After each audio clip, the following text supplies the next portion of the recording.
eu vou falar sobre depressão. Depressão, um sinal de esperança, é o nome desse livro novo meu. Depressão, um sinal de esperança. Esse livro novo, que vocês também compram aqui. E é paradoxal até o nome, né? Depressão, um sinal de esperança, né? Todo mundo pensa em depressão como sendo uma coisa triste, né? Como que a depressão pode ser um sinal de esperança? E vocês vão ver, vão entender bem o porquê que a depressão pode se tornar um sinal de esperança. Mas a depressão é uma doença muito comum. Muitos ainda acreditam que depressão não seja doença. Tem muita gente ainda que acha que depressão é uma forma que as pessoas têm de chamar atenção, de se fazer querido, ou até acham que é ter frescurite de mulher, não é verdade?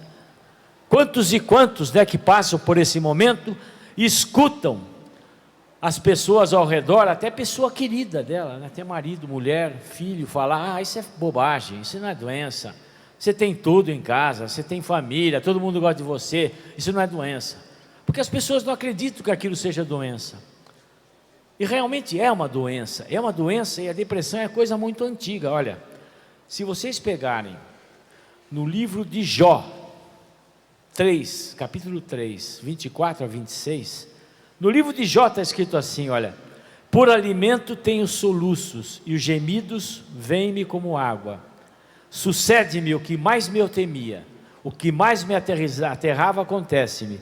Vivo sem paz, sem descanso, eu não repouso e o que vem é agitação. Então Jó já reclamava que não tinha sossego, não tinha paz, não tinha repouso, só ficava agitado. E a depressão não respeita pessoas, não respeita clero, não respeita cargo político, não respeita autoridade, não respeita nada, porque ela é uma doença. A pressão alta respeita pessoas? O diabetes respeita pessoas? Não, por quê? Porque é doença, assim como a depressão é doença. Eu vou repetir muitas vezes isso, porque eu vejo no meu dia a dia que as pessoas ainda não acreditam na depressão como doença.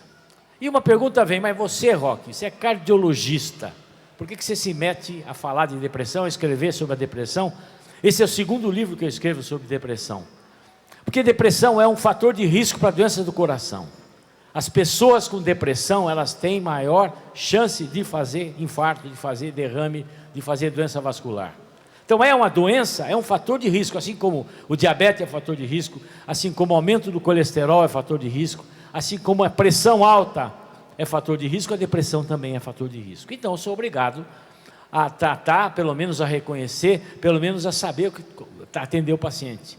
E tem outro detalhe: o médico atende um paciente que sofre, não atende uma doença. Hoje é importante isso. Às vezes você vai no médico, o sujeito trata aquilo que você relata só. Olha, às vezes não dá nem tempo de relatar, né? Doutor, eu tenho uma dor, eu quero de exame. Isso é exame, quer dizer, na verdade você faz e só pede exame. Eu não trato exame, eu não vejo o resultado do exame, eu não trato o exame, eu trato o paciente. E por trás de um paciente, uma queixa assim, às vezes até boba, tem lá o fantasma da depressão. Às vezes a pessoa me procura porque está com uma dor no peito. É muito comum, né, mulher, depois dos seus 45 anos, 50, na fase de menopausa, começa com palpitação, disparo do coração, dor no peito, uma ansiedade, um treco assim. Vai no cardiologista, ou às vezes tem problema ginecológico, né? Tem problema da menopausa, né, que tem dificuldade durante o ato sexual, que dói, a dispareunia que chama, tudo pelo problema próprio da mulher, né? Vai no ginecologista e por trás daquele sintoma clínico tem a depressão. E a gente tem que tratar o ser global, né? O que eu falo, eu não trato uma doença, eu trato um ser humano que sofre de uma doença, é bem diferente. Então esse conceito de médico de antigamente, que a gente insiste hoje dentro da universidade, que a gente insiste junto com os estudantes, que a gente faz questão de durante as aulas insistir nesse assunto. Mas a depressão é muito frequente.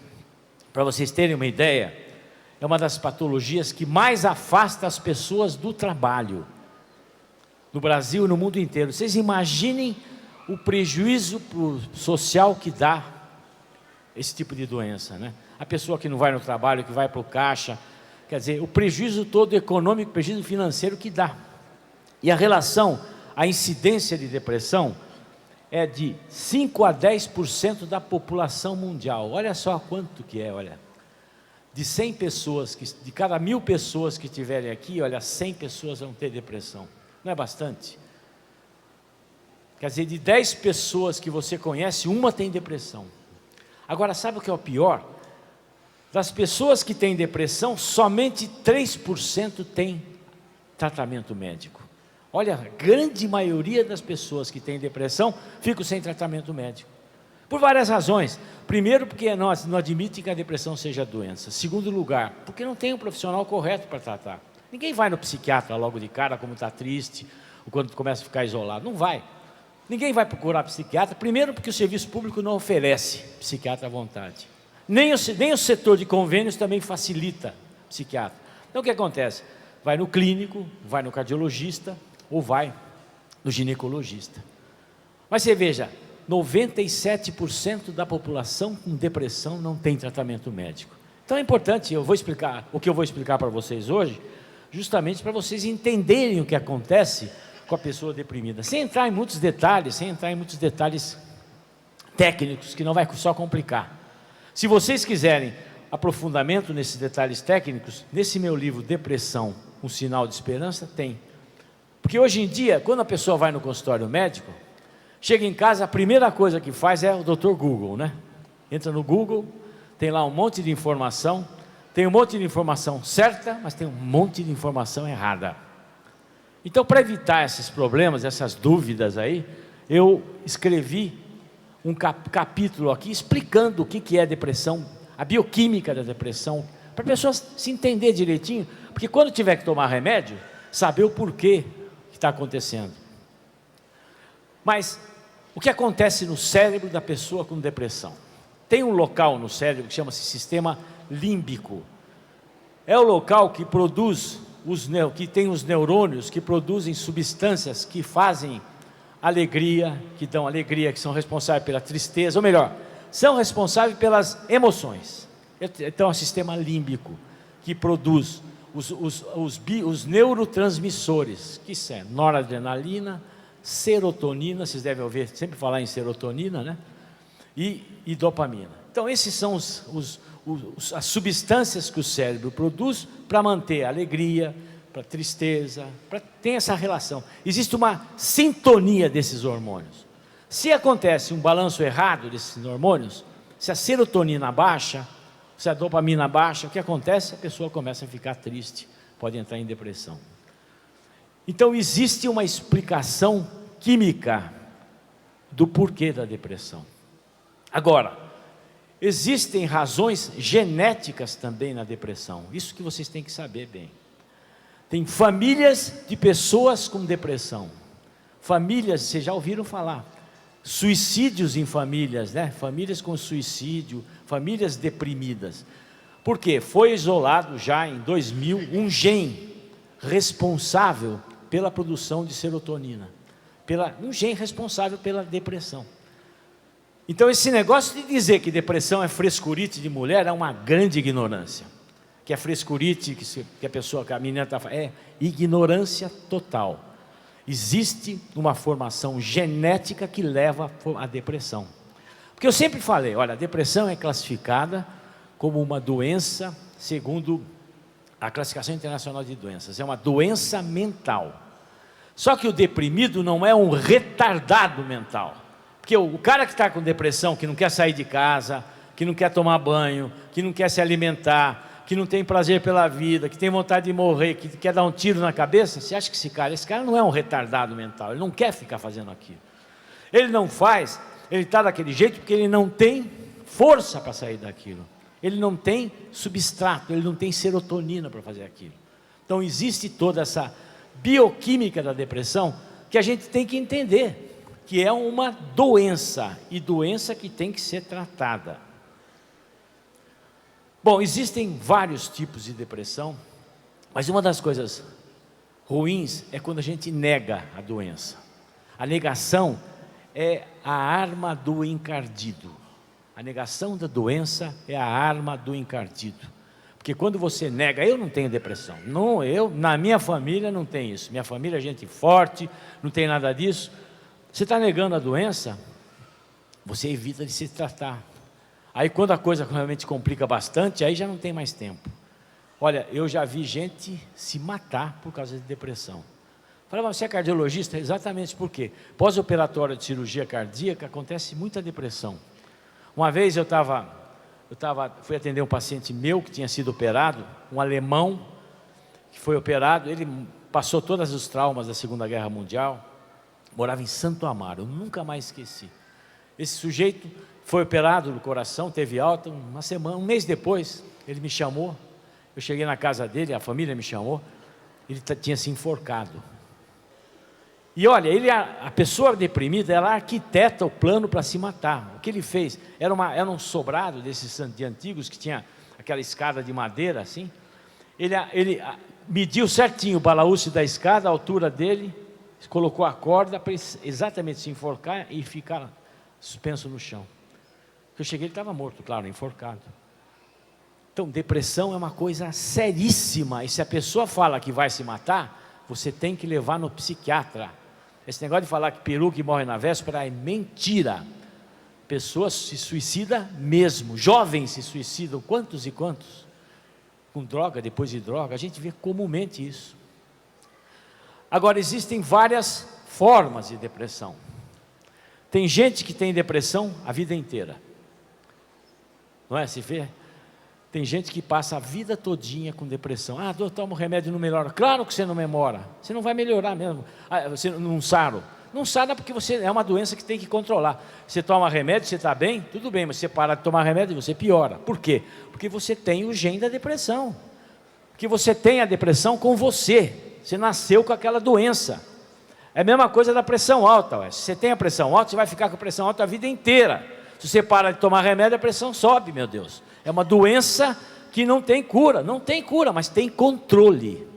A pessoa com pressão, você toma remédio, ela se controla. A pessoa com depressão, se toma remédio, ela se controla. Mas se ela para de tomar remédio, volta a doença. Então tem um tipo de depressão que eu chamo de depressão circunstancial. É aquela do momento. E sempre a depressão vem depois de uma perda, tá? A pessoa pode ter esse gene, essa propensão para ter a depressão, mas o dia a dia, às vezes, pode ser que apareça ou não a depressão, vai depender muito do meio ambiente. Não é porque a gente tem o gene que pode ocasionar a doença, que a gente vai ter a doença. Entenda isso.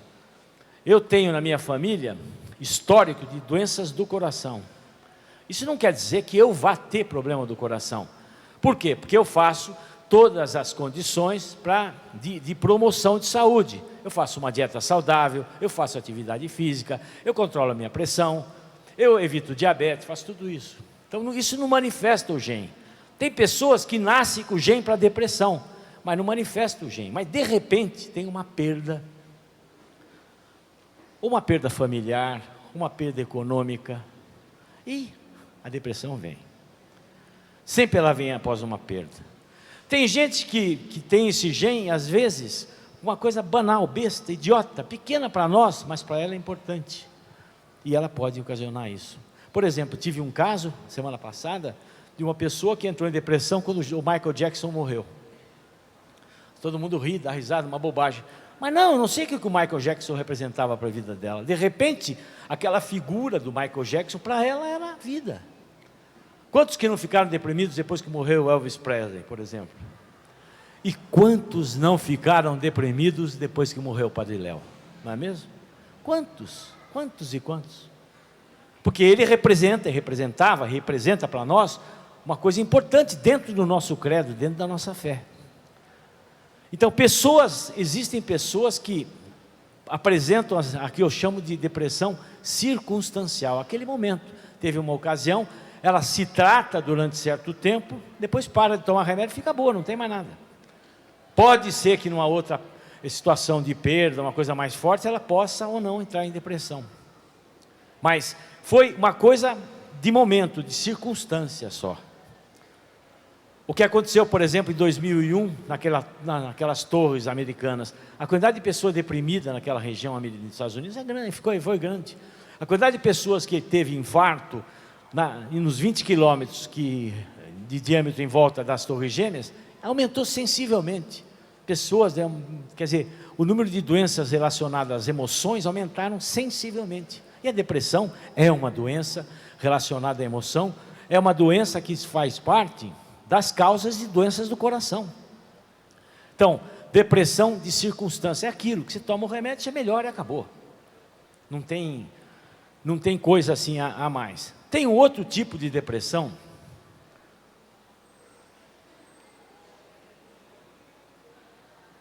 que nós chamamos de depressão crônica. É aquela pessoa que desde pequenininha ela já tem a depressão, já é triste. Aquela menina triste, que na escola se sente a feinha, a mais feia, que não consegue fazer educação física porque é magrinha ou porque é gorda demais. Aquela menina o menino que é rejeitado desde criança. Seguramente são pessoas que sofreram traumas na vida intrauterina ou na pequena infância. Porque quando você está dentro da barriga da sua mãe, você está convivendo também, você está no meio ambiente, você lá dentro, você sente todas as emoções que acontecem fora. Às vezes você interpreta errado. Por exemplo, olha, se o pai e a mãe estão brigando, a criança lá dentro do útero materno, a criança pode entender que a briga está sendo feita por causa dela, que ela está sendo a causa da briga. E isso não é bobagem, isso é real, tem lógica, e é ciência isso. E a criança pode nascer com trauma no seu inconsciente que vai carregar para a vida inteira. Agora, se ela já tem também um fator genético junto, aí a coisa é pior. Entendeu? Então, os traumas de pequena infância, traumas de infância, podem determinar no futuro depressão. Então, a depressão crônica é aquela que acompanha a pessoa sempre. Então, são pessoas que são tristes, autoestima lá embaixo. São pessoas que gostam eu sempre falo, eu pergunto, você gosta quando pega uma pessoa assim, geralmente me procura porque está com palpitação, dor no peito, mesmo jovem.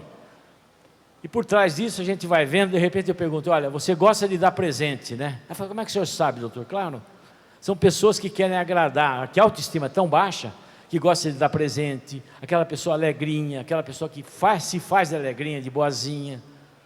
Sabe aquela a baixinha, gordinha, boazinha? Sempre boazinha, mas por trás, no fundo, ela tem autoestima lá embaixo. Ela é uma pessoa triste, que quando tem uma perda maior ou menor, entra em crise depressiva.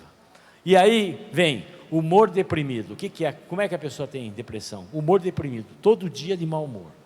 Todo dia, pelo menos durante 6 semanas, isso é o diagnóstico, fica com mau humor. Mau humor diário, perda de concentração, é a pessoa que não consegue se concentrar em nada. Começa a rezar o terço, na terceira Ave Maria já parou, já não sabe onde está. Começa a ler um livro, já não sabe nem onde começou, não terminou. E é aquela pessoa que começa uma coisa e não termina.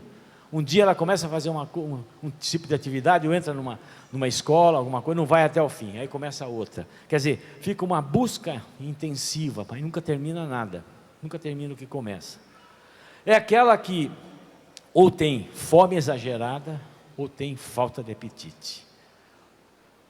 Ou fica magrinha ou fica gorda. Então, aquela gordinha deprimida, né, clássica, né, que é a pessoa que come bastante, tem fome demais de carboidrato, massa e pão. E dormir. Dorme muito, gosta de comer massa e pão. Isso é o mais comum a gente pegar. Pelo menos as meninas ou as senhoras de 45, 50 anos por aí. Então é o tipo de depressão que nós chamamos atípica. E aí vai.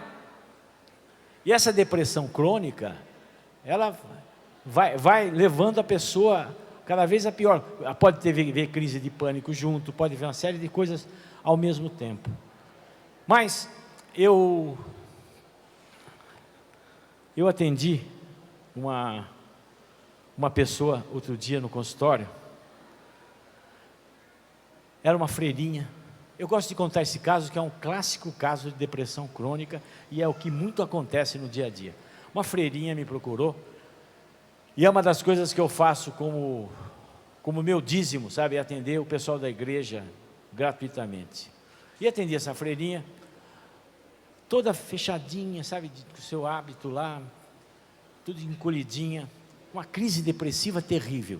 Ela não conseguia rezar, ela não conseguia fazer os afazeres do dia a dia do convento, ela não conseguia ter prazer em viver, não conseguia fazer absolutamente nada, não tinha apetite, não dormia direito, pegava no sono e logo depois acordava e a cabeça ficava a mil, pensando um monte de coisas ruins, né? Que você só lembra quando você lembra do passado, você só lembra coisa ruim, né?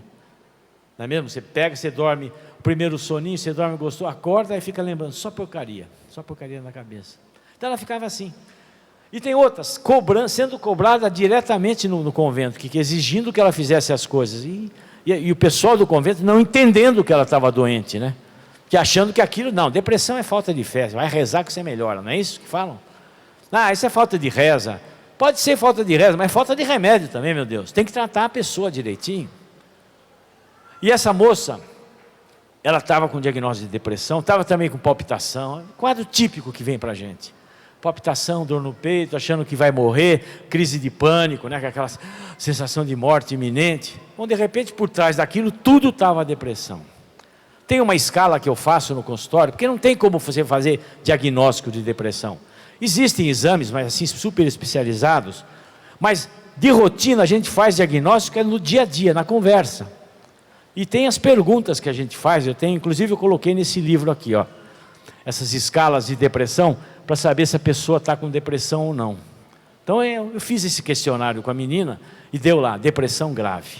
Bom, conversando, e aos poucos a gente vai tentando chegar numa situação, eu descobri que realmente o que aconteceu com ela, ela teve um assédio sexual quando tinha 4 aninhos de idade. E assédio sexual em menina é muito comum, mas é muito comum. E olha, esse assédio acontece na família. O pai, o tio, às vezes acontece, o empregado, e foi com o empregado que trabalhou na casa dessa moça, da família, que teve lá eu conto com detalhes no livro, né? Teve lá um assédio na menina, e aquilo ficou marcado na menina como se ela fosse feia. Ficou na memória dela como ela se fosse uma pessoa feia. E aquilo ficou se manifestando, e ela não se abria, né? Naquele dia, pela graça de Deus, ela contando para mim aquilo, senti que a coisa melhorou. Mas você veja só, um trauma na infância que leva ao quadro depressivo. Tudo bem, o fato dela contar aquilo para mim melhorou, mas não salvou, não curou de vez. Ela teve que tomar medicamento, eu encaminhei ela para o psicólogo, e aos poucos aquilo foi se libertando. E o que mais interessante, realmente ela entrou na igreja porque ela se achava feia e se achava impura. Porque é impressionante, uma criança de 4 ou 5 anos de idade sofre um assédio sexual e ela se sente culpada ainda. A pessoa que sofre o assédio se sente culpada. É impressionante isso. Então ela se sentindo culpada, se sentindo feia, ela procurou a igreja como uma forma de esconder esse problema, e foi pior para ela. Depois ela se aconselhou com o diretor espiritual, pediu um ano sabático, saiu do convento e ficou boa. Quer dizer, ela estava se enganando, vivendo uma situação enganosa para ela e para a igreja e para todo mundo. Hoje ela é uma pessoa de igreja, não é mais freira, é uma pessoa de igreja. Ela não tinha ainda feito os votos permanentes, né? É uma pessoa de igreja, uma pessoa de Deus, e não tem depressão, está passando bem. Mas, em qualquer circunstância que aconteça, de perda ou que for, ela vai cair em crise, porque ela tem aquele trauma que não foi o psicólogo que resolveu. Quem resolve esses problemas psicológicos, esses problemas de traumas antigos, é só esse aqui, ó, Jesus, não tem outro. Não adianta, olha, claro que melhora, é evidente que melhora. Só ele não resolve, isso ele mesmo fala. Só ele não resolve. Esse negócio de dizer que depressão se vai tratar com reza, com bênção só, é ignorância. Você está indo contra Deus, inclusive, porque ele mesmo fala, Deus mesmo fala, no Eclesiástico 38, vocês podem pegar aí. Eclesiástico 38, ele fala, ele mesmo, a palavra de Deus é nítida. Quando ele fala em Eclesiástico 38, Honra ao médico porque ele é instrumento de Deus, pois foi o Altíssimo que o criou. Toda a medicina provém de Deus. E olha que ele fala assim, olha: meu filho, se estiveres doente, não te descuides de ti, mas ora ao Senhor que te curará. Tá, em seguida ele fala assim: afasta-te do pecado, reergue as mãos, purifica teu coração de todo o pecado. Tá, em seguida ele fala assim: oferece um incenso suave e uma lembrança de flor de farinha, faze a oblação de uma vítima gorda. Em seguida, dá lugar ao médico, porque ele foi criado por Deus, que ele não te deixe, pois sua arte te é necessária. Virá um tempo em que cairás nas mãos deles. Então, Deus fala isso, olha: na doença, ora ao Senhor, oferece um incenso, quer dizer, faz um louvor, depois vai no médico. Então não adianta só você, porque inclusive essa palavra fala: o homem prudente não despreza os medicamentos. Então veja só, é uma grande bobagem você achar que você vai parar de tomar remédio porque Deus é que vai te curar. Pode, ele faz Deus faz o que quer, mas não é o mais comum. E é uma grande bobagem você achar que só o remédio funciona também. Então, a gente tem 3 dimensões: física, psíquica e espiritual. A doença começa no físico, no psíquico e no espiritual, e essa é uma coisa só. A medicação serve para o físico, o psíquico a gente trata com o psicólogo, o espiritual é Deus que cura. Com essas 3 coisas ao mesmo tempo, é muito difícil você não se curar. É muito difícil, muito difícil. Então, essa depressão crônica que eu falei, que a pessoa passa a vida inteira com depressão. Você sabe, tem uma palavra que está em Marcos, capítulo de 1 a 12, Marcos. Quando Jesus estava fazendo uma cura, lá em Cafarnaum, que ele estava numa casa, uma multidão se reuniu nessa casa e impedia que as pessoas chegassem até lá. Trouxeram-lhe um paralítico carregado por 4 homens. Como não pudessem apresentá-lo por causa da multidão, descobriram o teto por cima do lugar onde estava Jesus, e por uma abertura desceram o leito em que jazia o paralítico. Jesus, vendo a fé, disse ao paralítico. Então eles abriram o teto da casa e desceram com o paralítico. Imagine levar um paralítico numa padiola, ter que subir, imagina que sufoco, né? Subir, não tinha elevador naquela época, não tinha ponte rolante, não tinha nada, tinha que ser no muque mesmo. Levaram o paralítico, desceram o paralítico. Jesus se comoveu com aquilo. Chegou e disse para o paralítico: filho, teus pecados estão perdoados. Então veja só, o que Jesus fez ali? Jesus fez uma cura espiritual do paralítico, a primeira coisa. Curou os pecados. Por quê? Porque muito da que a gente faz errado, muitos dos nossos pecados interferem no nosso inconsciente e são causa da depressão. Uma das coisas que o deprimido mais tem é culpa. A sensação de culpa é uma coisa muito comum em deprimido. Você pode ver, se você conhece gente deprimida, ou você que está deprimido agora. Você pode ter certeza, você deve pensar: meu Deus, por que eu não fiz isso? Sempre para trás, né? Sempre olhando para trás. Por que eu me casei? Por que eu não me casei? Por que deixei meu filho não sei o que lá? Sempre a pergunta do encardido, né? O porquê? Por quê? Olhando para trás. Então essa culpa é curada quando Jesus fala: teu pecado está perdoado. E logo em seguida, o que Jesus faz? Ele diz assim: olha, levanta-te, toma o teu leito e anda. Ora, para que conheçais o poder concedido ao Filho do Homem sobre a terra, ele disse: eu te ordeno, levanta, toma o teu leito e vai para casa. Ao mesmo tempo, o paralítico se levantou, pegou o leito e foi embora para casa. O paralítico levantou, pegou o leito e foi para casa. Está aí um negócio que eu não entendia. Sinceramente, várias e várias vezes eu li esse evangelho, eu não entendia. Por quê? Falei, não é possível, olha, se coloque na posição de um paralítico que viveu a vida inteira numa cadeira de rodas, vai.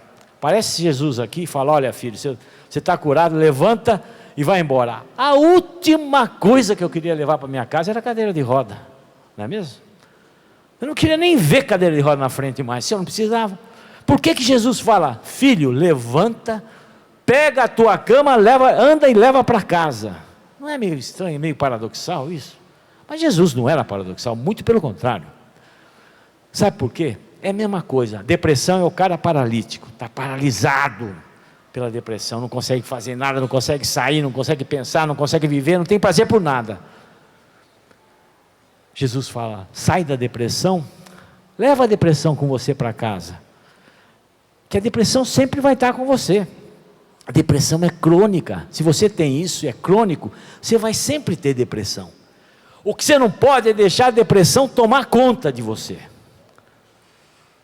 Então a paralisia foi curada, a cadeira de rodas, a cama, ele levou junto, sempre você vai ter. Então são pessoas que têm depressão a vida inteira.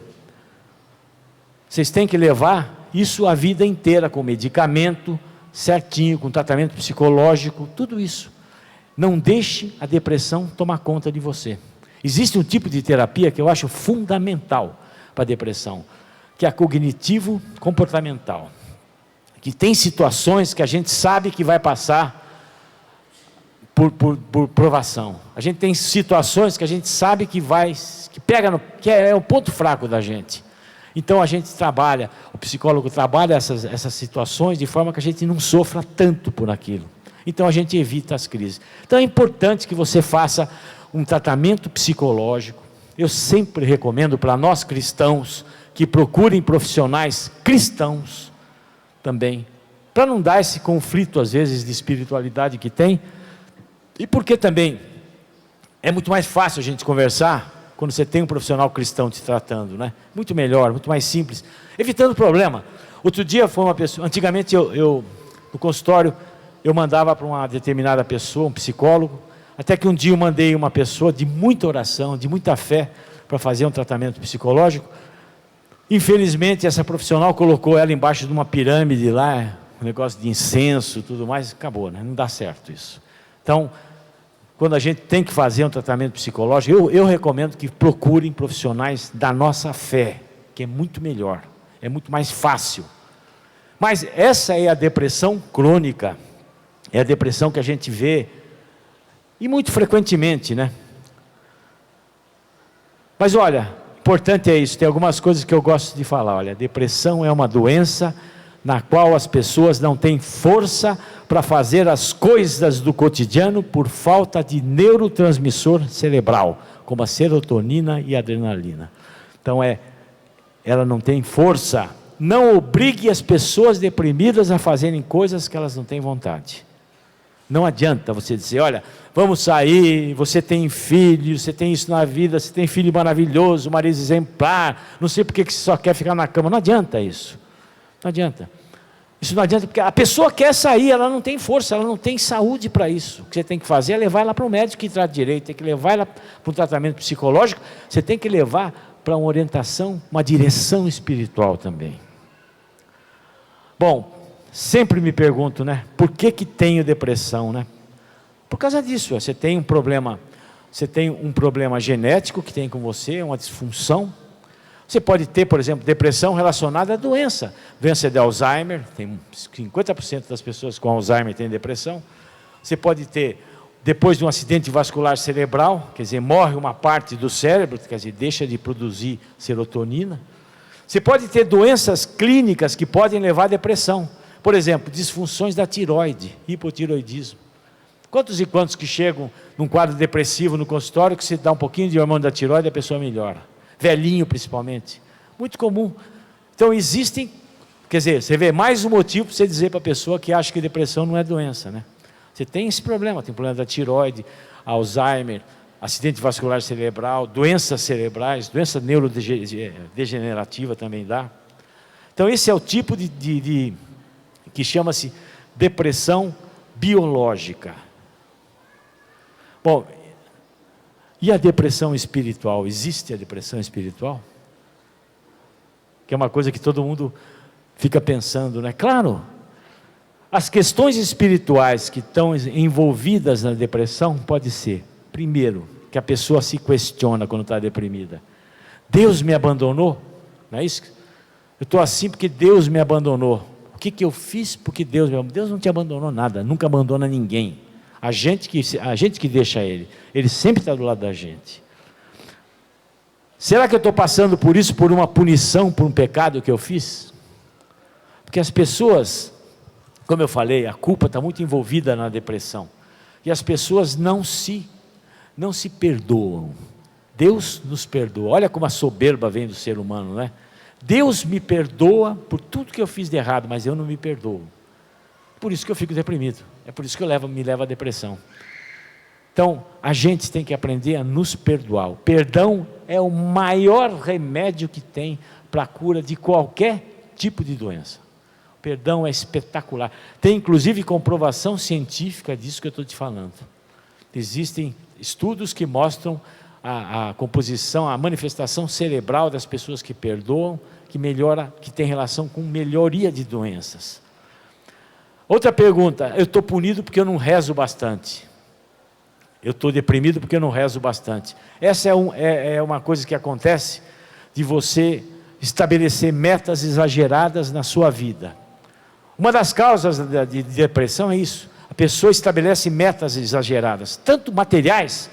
Eu vou ser tal coisa, eu vou comprar tal coisa, e não consegue, entra em depressão. E mesmo espirituais, eu vou ser santo, eu vou tentar ser santo, e não consigo, por quê? Porque a gente é homem, a gente é humano, a gente erra. Então essa expectativa exagerada, se acha que você não consegue, te leva à depressão. Você vê, grandes santos tiveram depressão. A depressão é uma coisa que ataca qualquer um.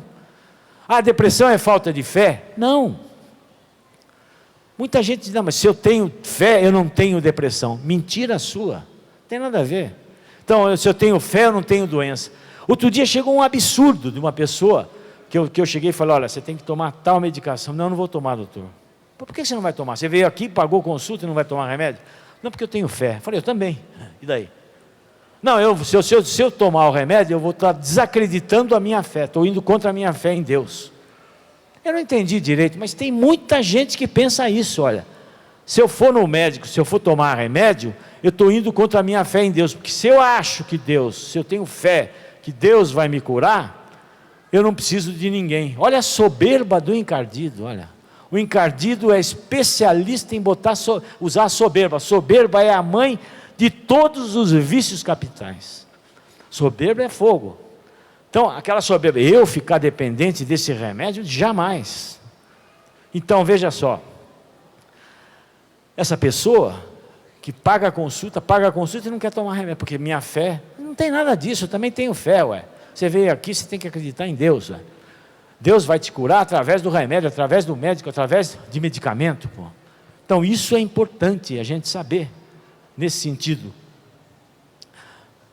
Outra pergunta: Deus me ama? Acho que Deus não me ama, por isso que eu estou assim. Quer dizer, aquele sentimento da pessoa que tem a autoestima muito baixa, né? E questionando até o poder de Deus. Será que Deus me ama? Será que Deus não me ama? Agora, o pior que eu acho, que isso eu faço questão de falar, é quando responsabiliza o encardido pela doença. Você já viu aquela pessoa deprimida, que não quer sair de casa por nada, que não quer tomar banho, que só pensa em morrer, que não tem vontade de comer, é o fim do mundo, fica no quarto fechado, com escuro. Você já viu? Coisa horrível. Aquela pessoa que tem, você olha para ela com aquela camisolinha rota, sabe, com aquele pijaminha, todo dia daquele jeito, né? Você olha aquela pessoa assim, triste, de repente fala: não, isso aí é coisa do demônio, deve ter algum espírito maligno em cima de você. Isso católico faz isso, hein? Gente da igreja que faz isso. Tem algum espírito ruim dentro de você, vamos te levar num padre exorcista. Aí a pior coisa do mundo é isso. A pessoa já se sente a pior de todos. O pior de todo mundo está ali, está se sentindo. De repente, se ela fala que tem um espírito ruim dentro dela, aí que ela é pior ainda. Então não faça isso. Não faça. Vai levar a pessoa para fazer o exorcismo, aí complica mais, aí que a pessoa fica pior ainda. Lá na hora ela se manifesta por uma manifestação psíquica dela, sabe? Aquelas manifestações todas que você vê muito na televisão, né? Que eu falo, nesses programas humorísticos, que não são humoristas, esse programa gospel que tem, né? Que eu falo que são programas humorísticos, né? Que chega a pessoa lá com o diabo, né? Fica tudo torta, assim, desse jeito. Isso a gente vê muito em pronto-socorro, quando chega essa crise de histeria, né? Que a gente pega e conversa um pouquinho com a pessoa e vai embora o demônio. Então leva lá o coitado do padre exorcista, o padre reza, a pessoa tem aquela coisa. Isso só piora a pessoa. Não adianta isso. Não vai responsabilizar, dizer que está com o espírito ruim, que a pessoa já está na pior e ainda vai ficar pior ainda. Quer dizer, eu acho que a gente tem que saber direitinho isso, sabe? Mas a depressão tem uma relação muito grande com várias coisas. Então o tratamento da depressão tem que ser com remédio, tá? Tem que ser com psicólogo e tem que ser no espiritual. O remédio tem que tomar, olha, nesse livro eu fiz questão de colocar um capítulo sobre medicamentos para a depressão. Por que eu tenho que tomar remédio? Está aqui. Então tem os faixa preta, tem os faixa vermelha, você tem o nome dos remédios, tem o efeito colateral de cada remédio. Porque quando o cara vai no médico, o médico tem que explicar, olha, você vai tomar esse medicamento para depressão, o efeito bom desse remédio vai demorar uns 15 dias para fazer, porque a medicação para depressão não funciona na hora. Demora uns 15 dias, a pessoa aquilo vai se acumulando, demora uns 2 semanas para começar a funcionar o remédio. Só que os efeitos colaterais, que é mal-estar gástrico, vontade de vomitar, tontura, fica meio zonzo, acontece às vezes no primeiro comprimido que dá. Então a pessoa tem que saber aquilo. Eu oriento a pessoa, olha, você vai tomar esse remédio, vai acontecer isto. Não pare de tomar esse remédio, que em 2, 3, 4 dias passa esses efeitos. Se a gente não avisa isso, o que acontece? Toma um comprimido, já para de tomar. Aí vai para outro médico, o médico dá outro remédio. No final, tem gente que está tomando, como eu vi aqui outro dia, não é? Está tomando 12 comprimidos, 12 tipos diferentes de remédio nos últimos meses. Olha o quanto de dinheiro que se gasta. Então é importante, por isso que eu fiz isso no livro, vocês leiam para vocês entenderem. Mas olha, se você não lê o livro, entenda, olha. O remédio demora 2 semanas para funcionar, mas o efeito ruim, colateral, aquele que pode dar no primeiro comprimido, insista, tome 2, 3 dias. Senão depois liga para o seu médico, a coisa vai se acertando. Depende muito de horário para tomar, às vezes a gente inverte o horário, deixa com alimento, sem alimento, tem toda uma técnica. Medicina é a arte de curar. Junto com o remédio, existem umas formulações todas, que dentro da bioquímica a gente tem que dar algum tipo de vitamina, tudo. E tem uma coisa extremamente importante, que também faz parte, que é a parte alimentar do paciente. Não é só remédio que eu falo, eu não trato uma doença, eu trato um ser que sofre. O médico não trata a doença, o médico não trata exame. Se o cara está tratando só doença, está tratando só exame, desculpa, ele não é médico. Qual a diferença que tem do veterinário e do médico? O veterinário pede exame, o cachorro vai lá para o cachorrinho fica bom. Se você não conversa com o doente também, você não deixa o doente falar nada, só pede exame, é igual ao veterinário. Não é mesmo? Qual a diferença que dá? Isso quem disse foi o nosso amigo Dunga, numa pregação de outro dia, que eu achei muito legal que o Dunga falou. O Dunga estava certo. Ele vai no médico, se o médico não deixa ele falar nada, ele vai igual ao veterinário. Só falta sair latindo, aí está certo. Se vai morder o médico, não pode ficar bravo o médico, né? Você tem que dar umas mordidas no cara mesmo. Mas tem toda essa técnica que a gente traz lá. Mas a alimentação é importante. E está aqui a minha querida doutora Gisela Savioli, que vai mostrar um livro novo dela, que é justamente para ver essa parte alimentar. Olha, alimente bem suas emoções. Pois não. No Kairos passado de depressão, eu fiz uma palestra. E aí com a minha experiência de consultório, o que eu, inclusive, relatei no início desse livro. Que todo mundo que a gente recebe, que eu, pelo menos, recebo no consultório, vem com uma série de problemas, muitas vezes físicos, e o emocional está sempre muito envolvido. E quando elas voltam, depois de um tempo, para fazer a segunda consulta, e que relatam a melhora que tiveram, era espantoso ver, assim, quanto melhorava emocionalmente. Tanto que teve um caso, que é o primeiro que eu conto nesse livro, que depois que a paciente saiu, a acompanhei até a porta, virei, porque o consultório do Rock é porta a porta comigo, porta a porta comigo. Então, ela saiu, eu fui lá e falei, amor, como é que pode? Tem que ter alguma coisa nesses alimentos que prejudicam o emocional. Eu até falo assim, e não é que tem. Então, eu comecei a fazer um levantamento, que tudo que a gente faz é baseado em literatura científica, de tudo que está acontecendo hoje. E esse livro trata o seguinte. Primeiro, gente, o Dr. Rock estava falando de neurotransmissor. Tá. Só que para formar neurotransmissor, eu preciso de matéria-prima. Qual é a matéria-prima do ser humano? Comida. Comida que leva nutriente para esse corpo, não produto alimentício, produto industrializado, que está cheio de corante, conservante. Eu explico, dou nome a todos os aditivos alimentares que têm comprovação científica. Hoje, gente, tem criança tomando remédio tarja preta, quando mexer na alimentação, que é tão rápido, com uma resposta tão rápida, resolveria o problema. Então, eu fiz um livro muito didático. Eu explico todos os alimentos, dou nome e sobrenome para todos. Vocês agora vão com uma listinha de supermercado a mais. É uma listinha daquilo que não pode conter, caso você vá comprar um produto. Tem lá o nome, sobrenome e o código, né? Porque a indústria é muito esperta, não coloca o nome, né? Coloca uma letra, um número, você nunca vai adivinhar. Segundo, gente, nós trocamos 50 milhões de células todos os dias. Nós precisamos de 44 diferentes nutrientes. Onde tem isso? Na comida. O Nelsinho fala tanto do campo. Eu fiz para vocês não reclamarem. Eu fiz uma lista de compras com fotografia de todos os alimentos, legumes, verduras e frutas. Ainda deixei para vocês um espaço para as frutas regionais, né? E mostrando que a gente tem muita comida linda que Deus colocou. Está lá em Gênesis, 3º dia, a primeira coisa que ele fez, legumes, verduras e frutas. Depois ele fez os peixes, e depois as aves. No último dia que ele fez o churrasco, gente, vocês comem ao contrário. Então, esse livro está assim, eu entendi agora por que diz que cada livro é como um filho, porque esse eu gestei, saiu das minhas entranhas. O Rock viu tanto que eu fiquei nesse livro.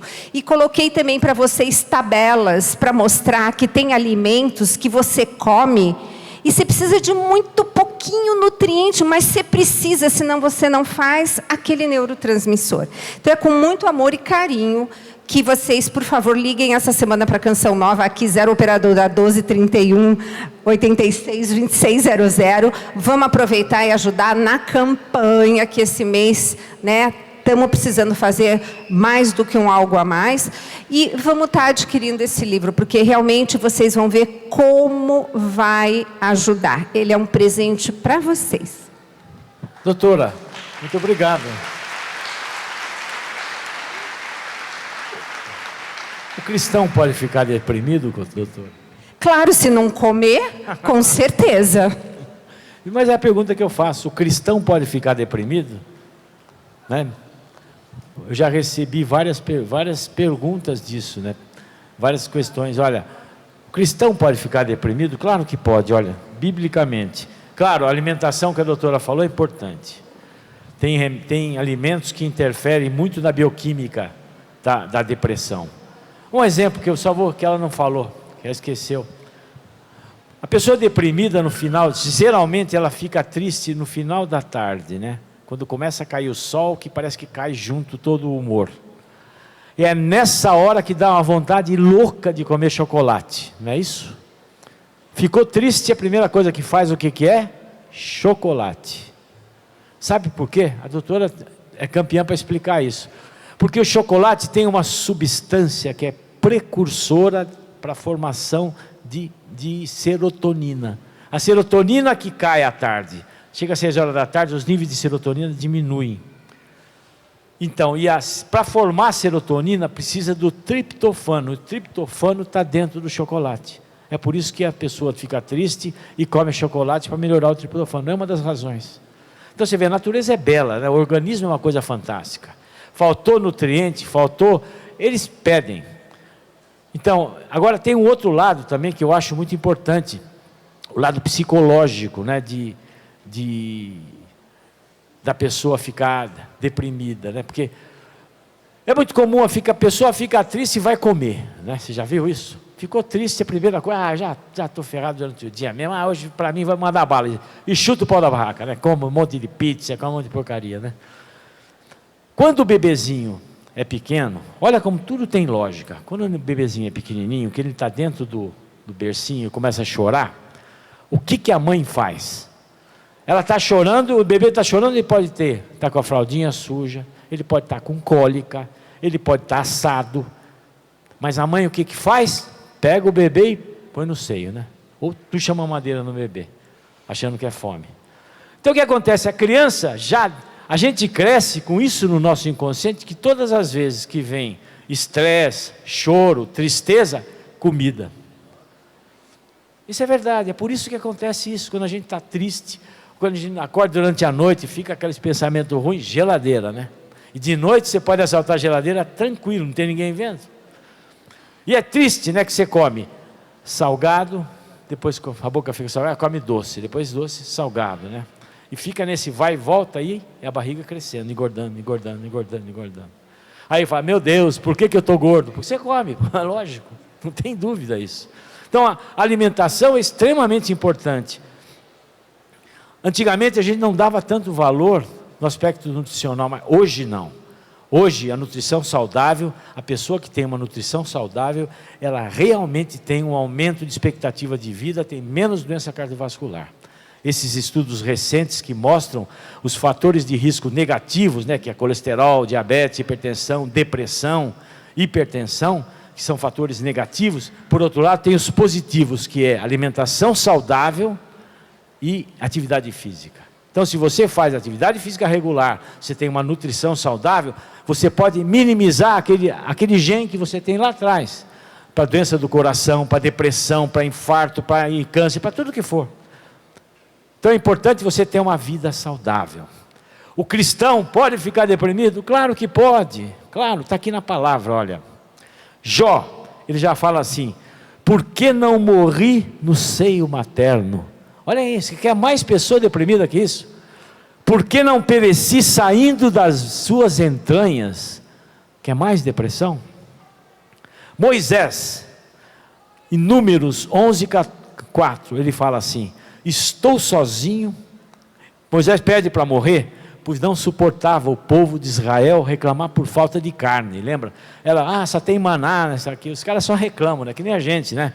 Se está sol, nossa, que calor. Se está frio, Deus não sabe o que faz, né? A gente só reclama, meu Deus do céu. E Moisés estava lá reclamando, porque o povo de Israel só reclamava.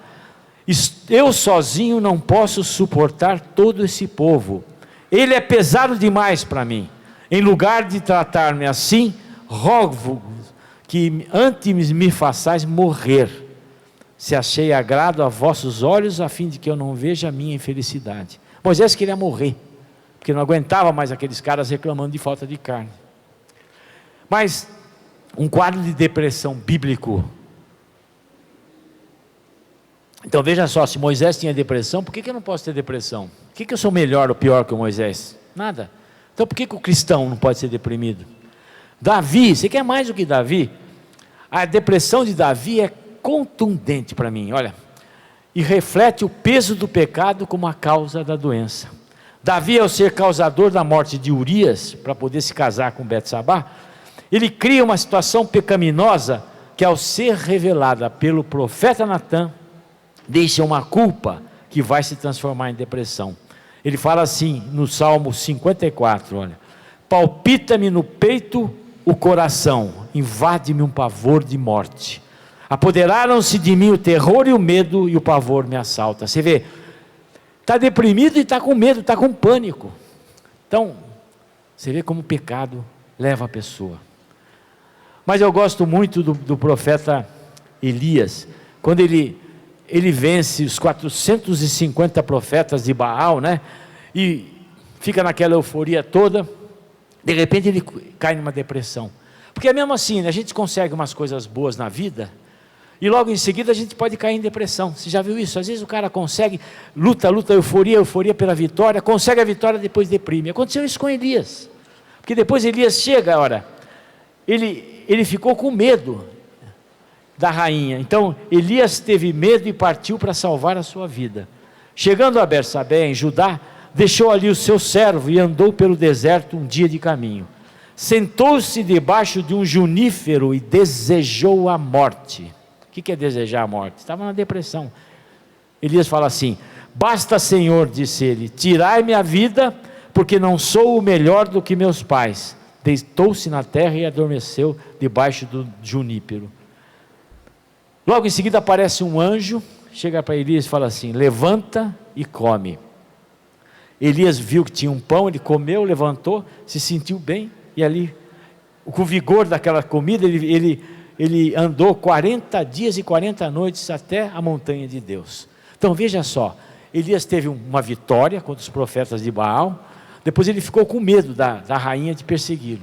Ele entrou numa crise depressiva, queria morrer, deitou e dormiu, porque deprimido dorme, fica dormindo só. Mas aí apareceu um profeta e falou: olha, come isso aqui, que você vai se revigorar. Eu acho que esse é o exemplo para nós, para você que está passando um quadro depressivo.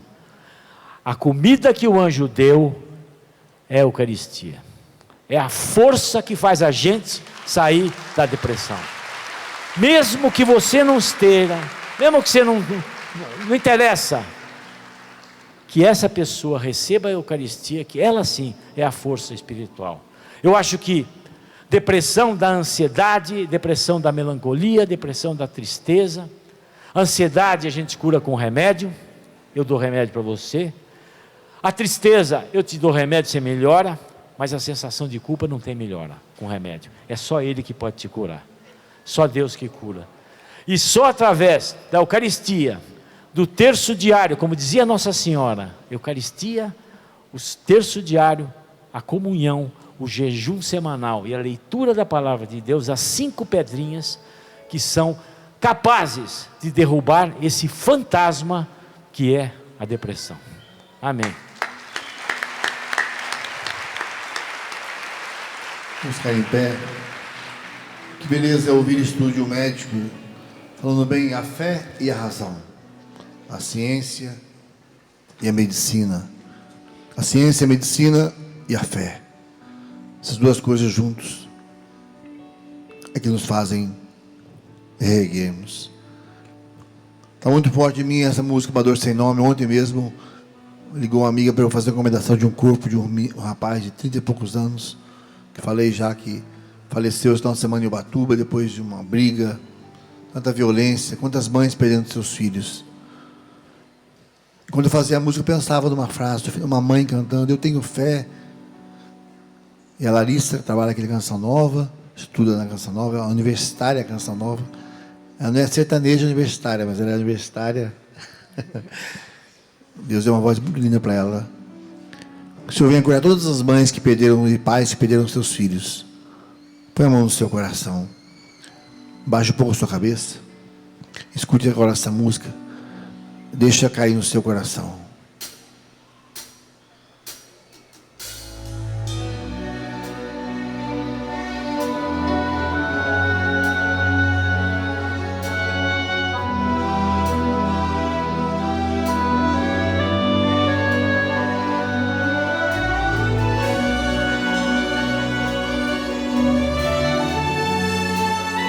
Cura-nos, Senhor. Cura as mães e os pais também que perderam seus filhos. Filho, quando perde o pai ou mãe, é órfão. Pai e mãe, quando perde um filho, que nome tem esta dor? Filha, quando perde o pai ou mãe, é órfão. Pai e mãe, quando perde o filho, que nome tem esta dor? Esta é a dor sem nome. Só sei que é uma dor enorme. dilacera o coração, que rasgou meu coração.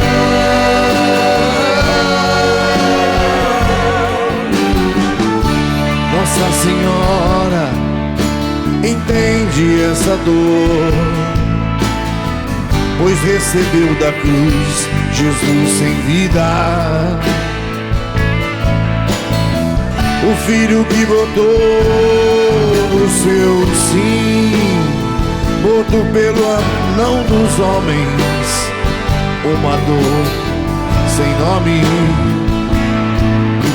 Entrega pra mãe sua dor de mãe, entrega pra mãe sua dor de pai, entrega pra Deus seu coração que grita, porque levou um pedaço de mim,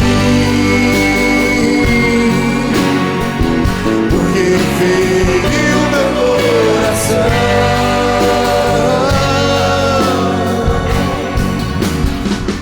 Eu tenho fé, igual a Maria de Nazaré, que venceu a dor sem nome, e ela ficou de pé. Vence sempre quem tem fé, eu também vencerei.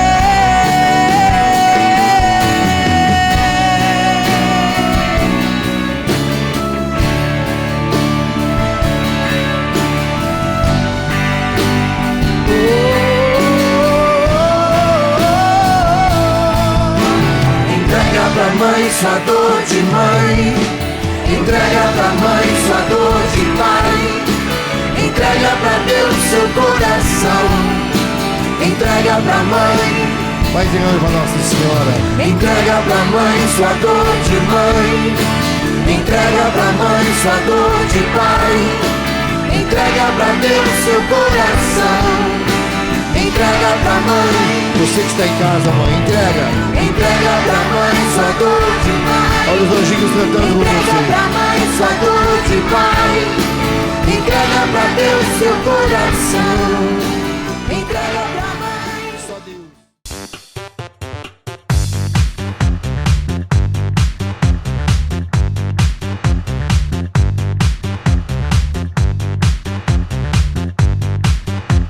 cançãonovaplay.com. Assine já!